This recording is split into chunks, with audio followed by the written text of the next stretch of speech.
Hey, what's up, everybody? Video 44 coming into another video. All right, so it's a lot going on with the Lakers. From what I understand, LeBron James is dealing with a foot injury that we've more or less thought was an ankle injury on this channel, but it's turning out there's some soreness in his foot at this point, and it's costing him some games, it seems. Now, I don't know if anything's official for tonight, but it's leaning on one of those situations where they may actually end up scratching him for this game. Now, I know AD is listed as probable. Patrick Beverly is listed as out, which is kind of a shock. Makes me wonder about some things as well there. But, I got some speculations as to what's going on in regards to this situation. I think that foot injury could really be an injury. It could also be him furthering the protest. For me, I just don't think, I don't know. I got my own speculations about how this whole situation is going with this road trip in regards to the schedule. Why they would have them back to back. Both of those New York games are so marquee. Why in the heck would they have them back to back? And with the risk of something like this happening, and it just feels like all of it just comes together. The whole Kyrie situation. I just think that there's a chance he's making some type of statement. There's a chance. On the other hand, for what we're concerned about in regards to the foot, I'll say something there. I think that foot injury is something that can always be in place, that he can call upon to miss games if he wants to. It's one of the things like just put that there every day. We're questionable, and if I feel like playing, we'll play. If not, not. I think that's always in place. Because it's year 20. At the end of the day, you should probably want something like that in place to just have it within his leisure to whether or not he wants to play, and it'd be acceptable. But on the other hand, if there's really a foot problem, here we go again with two Lakers having the same injury over and over again. This is the third pair with Bron and AD both having some sort of foot injury. It's just weird stuff happening right now. So I guess right now, as a fan, I'm just hoping the Lakers can just hobble through this road trip. It really doesn't matter at the end of the day what variation of players we run out there right now. There's going to be no cohesiveness to be found until we find health. And it's so many key players going in and out, in and out, in and out. So right now we're just freelancing it, and it's a good chance we're going to struggle because of it. We're going up against a Knicks team tonight that's not really missing too many people at all. But Mitchell Robinson's considered day-to-day. Other than that, they're 100% healthy. And they got some strong players, bigs, who are going to leap and do a lot of the things that the Lakers are probably going to be exposed for not really doing very well. So, as I said yesterday, I don't think this is the greatest matchup for the Lakers just in general this season. But all in all, the Lakers are a team that has some strengths, and we've seen some things in guys like Troy Brown and Wenyen Gabriel's of late. Rui Hachimura gave us some good points yesterday. Russell Westbrook had a pretty good game as well. So we know that we have some guys that can play. And there should be no reason the Lakers don't match up okay with the New York Knicks if everybody's 100% ready to go. So that's really what it is. They have a lot of weapons. And this would have been the game I wanted everybody to sit rather than yesterday, as I've said many times. So as we look at LeBron James kind of finding himself with this injury situation, whether it's a very serious, painful injury or just kind of something that he's able to kind of pull out of his back pocket to use to not have to play, I think at the end of the day, it does speak to just the overall way you build this team and why it's difficult to really see success. When your team is built on players that are older and players that are not, sturdy, it's going to be like this. You're going to have situations where you're going to be late in January under 500 needing to make a push, and your most important players may not be out there, and that's one of many reasons why you don't do this. So I don't know, man. I'm a fan of the Lakers, but as I look at what they're doing, the outlook just does not look good for this franchise because the people in place just don't seem to have their head on straight. They're not strategizing properly. Winning doesn't seem to be what's driving what they're doing. And as a result, they're losing leverage by the second in various aspects of what it is they're trying to accomplish. So it seems to me right now that there needs to be a new regime in place, making different decisions with an entirely different mindset to carry the Lakers forward. Because this regime, they don't understand where they're at as it pertains to the marketplace and how best to maneuver and bring themselves to excellence that they want. Uh, and other things seem to be the focus. And I just know it's going to deteriorate in the end. It just doesn't work. You have to do things right. And I think the Rui Hachimura trade was a point in the right direction. I think that speaks to a shift possibly in the mindset as it pertains to how to build the roster. But overall, this is not something that you can build and count on to succeed. And I just don't think that is acceptable for this franchise's fan base. We want things to be of standard, state of the art. And I'm hearing about them trying to go for trades for guys that are older in the midst of us having issues, older guys who happen to be shorter. It's like they want Mike Conley, they want Chris Paul. I'm like, do you not see the problems that we have down here? We need to understand that the best way forward for this team probably is either with LeBron James and getting him what it is that he wants so that he can succeed, things that help him win, or tearing this thing down completely, resetting your situation, and then building from there and seeing what comes of it. In doing so, if you don't have the right people in place, the right regime in place, you're going to build something that's subpar just the same. So that's why I think it needs to be a different mindset in place, a different, overall front office or whatever, brain trust, however you put it. They need to be in place, spearheading the Lakers going forward, or you're going to see more ineptitude, in my humble opinion. And I think most people agree with me at this point. I don't think anything I'm saying here is legendary at all. This is what happens when you identify ineptitude and subpar decision making that leads to players not succeeding on the basketball floor. It's not going to inspire confidence. It's not going to inspire confidence in the people who are making those decisions, and that's where we are. We're almost in February at this point, and the team's not very good. And here we are with LeBron James and Anthony Davis both dealing with injuries that compromise our ability to get into the playoffs. And we're well over the cap at this point. Well over it. Spending extreme amounts of money on luxury tax. And for what? In year, 5 of the core? Come on now. At some point in time, you got to say thank you. We've done well here. We got our championship. But the focus is lacking at this point. We made moves that made it impossible for us to get better. And so the only way forward is backwards, essentially from here, if we're going to do things correctly as a franchise. And trying to mortgage everything for today can be done because it's the seat we're in. But is it really the wisest choice for the overall outlook of this franchise? I don't know. And what bothers me most is that those in place, I think, are spearheading forward, and I don't think they're sure either. And that's where things go left. It's like if I knew those in place had a plan for what happens next, one way or another, I would feel a lot better.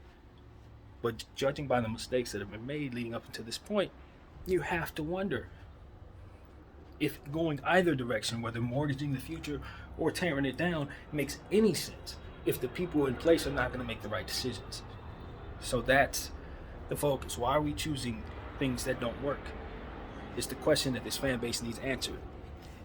And this front office has not given it to us, nor have they given us anything to turn it around yet. So tonight, maybe we'll see the beginning of a turnaround. I think it was very obvious yesterday that, small ball, 4-guard lineups is something we should stay away from. I think we've seen it enough times to know that.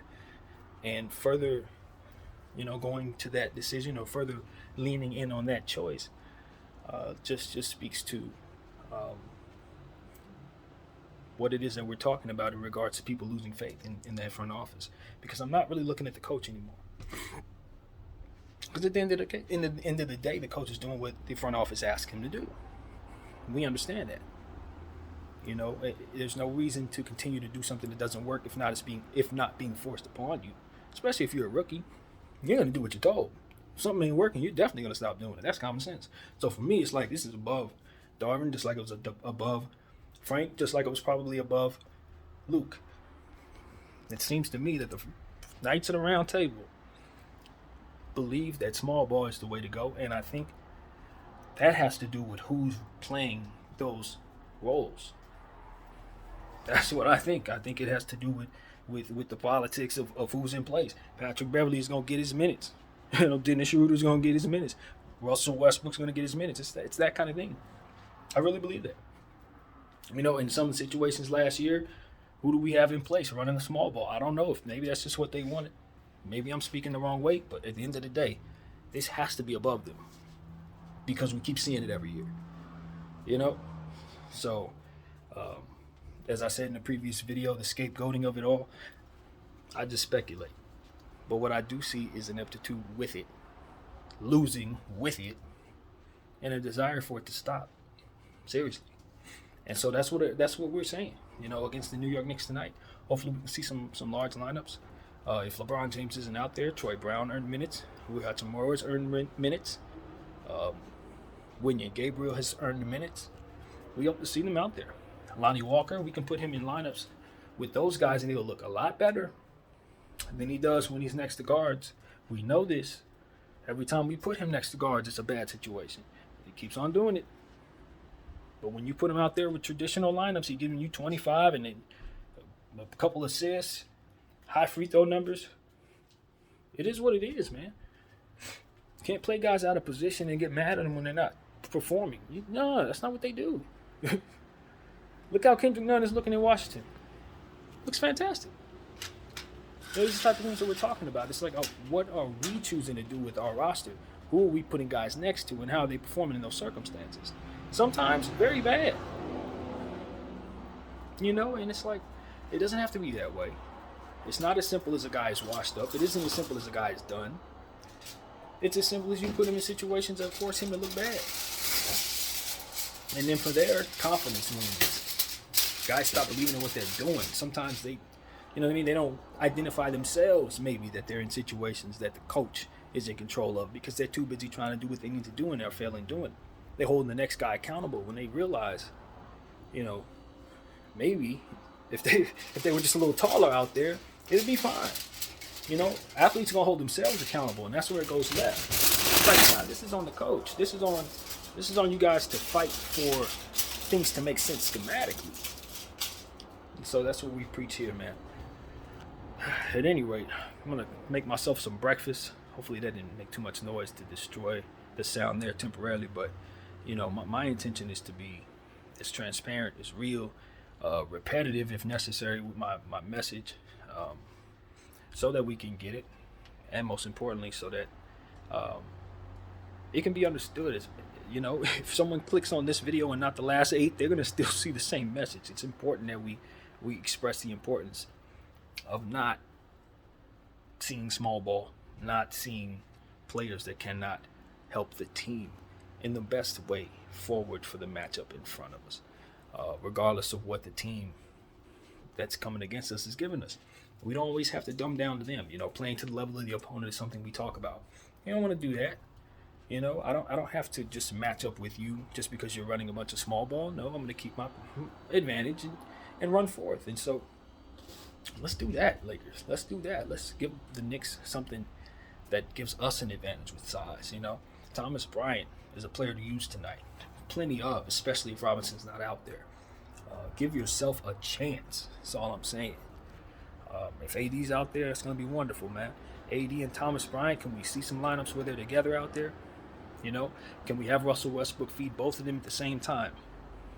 I want to explore that. We've had a lot of frustrations with Russell Westbrook, but one of the things that we can all agree is that he does find people at a competitive rate that runs the score up. You know what I mean? He puts people in positions to catch the ball in the paint repeatedly. We saw that with Wenyen Gabriel last night. It's just something that's going to make people better if used correctly, and that's what it's about. Are we managing Russell Westbrook? Are we identifying every way he can help us and harnessing it into a position that gets the most out of him? Because that's ultimately what I want to see Darvin do. We got to do that, Lakers. So these are things that we're going to be talking about going forward as well. Reiterating the emphasis on playing guys who are playing well, and not allowing ourselves to get away from feeding AD in the second half of basketball. So very important. The importance of the things that lead up to the fourth quarter and why it's so important to give credence to those things instead of just the last seconds, of the game and the crunch moments. I have been telling the Lakers all of this time that I really, really want them to study the past players, and the past coaches, and all of this stuff. I think at this point they should have already been doing that anyway, regardless if I had been saying anything or not. I really genuinely want to see if this team is improving in close game situations, or are they really just going to settle into identifying the fact that they're just not good at that and never are going to try to do any better? Because that's going to determine how much upside I think Darvin Ham has as a coach. Can we improve in some areas that we were really weak in the first half of the season? I thought we did a very good job of that. Shutting down the three-point shot. Given the fact that we were a bit deficient, we thought of it to make more sense to just shoot less of them, and got better at that. And in doing so, we were able to climb ourselves back into the standings. The next level of evolution for this team is to get so much better at closing basketball games. And I'm not saying it's an easy thing to do. I don't believe it is easy. It's a lot of things to understand. It's a lot of things to have a feel for, etc. But for this franchise, where we are this year with this unit, that's where they're deficient. They can't seem to figure it out properly, and it's cost us a lot of games. And at this point, those principles should have been discussed as a unit, and they need to start having some real heart-to-hearts about how they can start having more poise down the stretch of these ball games. I respect Russell Westbrook as a player. I respect Dennis Schroeder as a player. All these guys have shown us in their careers that they can be clutch. And I don't want that to go by the wayside. I've seen Russell Westbrook hit the final shot of basketball games. I've seen him run up the score real quick with 5 and 6 threes in rhythm. Just dynamic stuff back in the day with OKC. I haven't forgotten. But we're in a space where we need to use him and what it is that he does well the right way. I don't think OKC understood how to harness him properly. Houston they used him a certain way. I don't think they harnessed him properly necessarily. Didn't watch a whole lot of them, so I need on others to tell me. But I just have not seen it. And with this team, if we're going to do anything this season, we're going to have to master what others didn't. And since he's more willing to do more for us in regards to coming off the bench and stuff like that, it's on Darvin Ham to harness what it is that he does well and stop putting him in positions to fail, man. Stop putting him in positions to fail. Do not have him down there in the last 4 minutes of the basketball game bricking shots and trying to, deal with the defense and what they're going to do to him. Because they're going to play off of him. They're going to get in his head. At this point, we just got to disarm them from doing that by not putting him in those situations where he ultimately does things that we know he's going to do. So that is, that's what it is, man. And people got to be facts over feelings, or it's going to lead to failure. You can't just throw that out there and then don't do it. It works. That's the point. It's not just a phrase that you can just throw out there. If you apply it properly, you're going to get the results you're looking for. So these are the type of things I'm just saying, you know what? I don't think people are looking for the results I'm looking for. And that's what we've come to surmise here, man. And that's really what it is.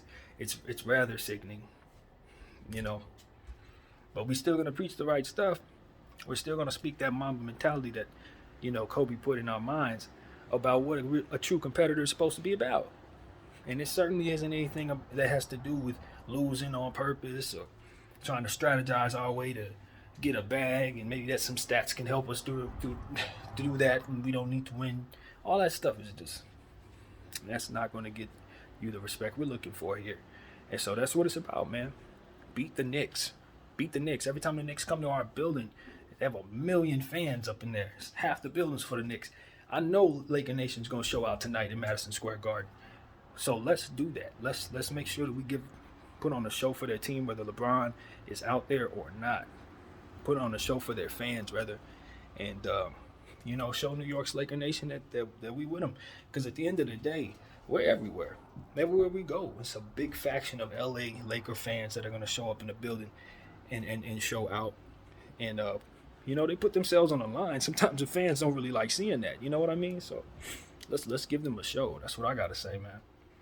So that is the thought. I hope this is one of the last games that Austin Reeves misses. Since we've initially talked about that injury, it was only supposed to be a 2-week thing, and I guess we've had some setbacks. So, hopefully we can have some understanding to that. And congratulations to Scottie Pippen Jr. He's going to be with the Rising Stars as representing the G League as an all-star there, and you guys know that is a big deal. In a multitude of ways in regards to this channel, because we've talked about how much we want to see Scottie with the big team. We've also talked about how much he's been killing it with the G League, and we've also talked about why I think that players are down there for reasons that don't have anything to do with helping us win. That's for damn sure.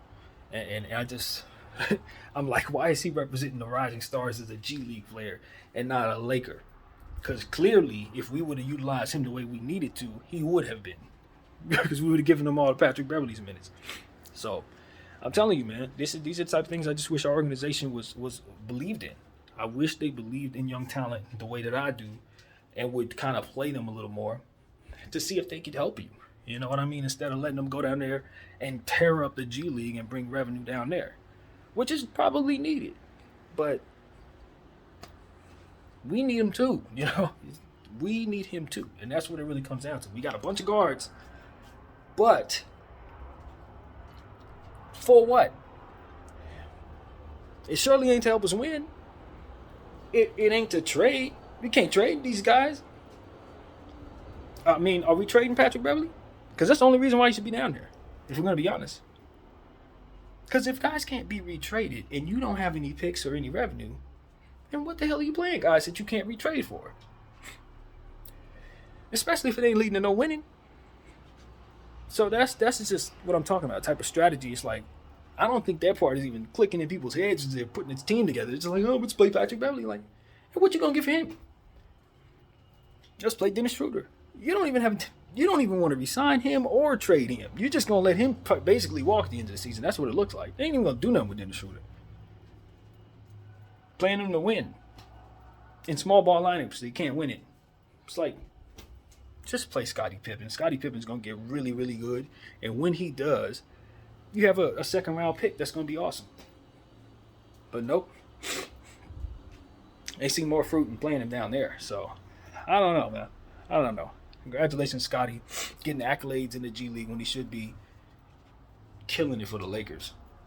But, we'll see what happens, man. Hopefully Patrick Beverley's health will get better. He's got the knee thing, man. I'm hoping that's a lie and they plan on trading him. That's just me, though.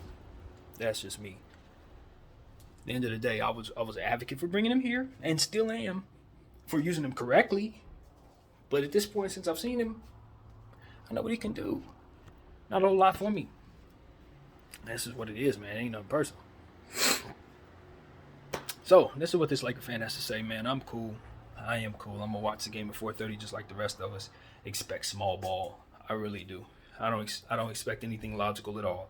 I expect Darvin Ham to go back out there and trot the small chipmunks, and we're going to get flown over. I ain't just getting shot over.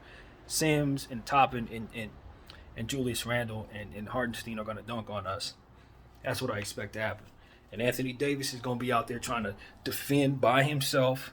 Him and Wenyen Gabriel, with the little minutes that they give Wenyen, are probably going to be trying to defend all of those people, and it's not going to go well for us. And we're risking Anthony Davis getting rehurt because of that stupidity. So, get ready for that. Get ready for that. That's exactly what I tell you, get ready for. Hopefully Troy Brown can be the difference, man. I'm going to ask him to rebound over Hardenstein and Sims. Good luck. I don't know, man. People are starting to talk like I am. Like, Darvin, you're going to be one of the first rookie coaches to get fired, brother. I kid you not. I kid you not. You better stop this nonsense. BDL44. I thank you all for watching.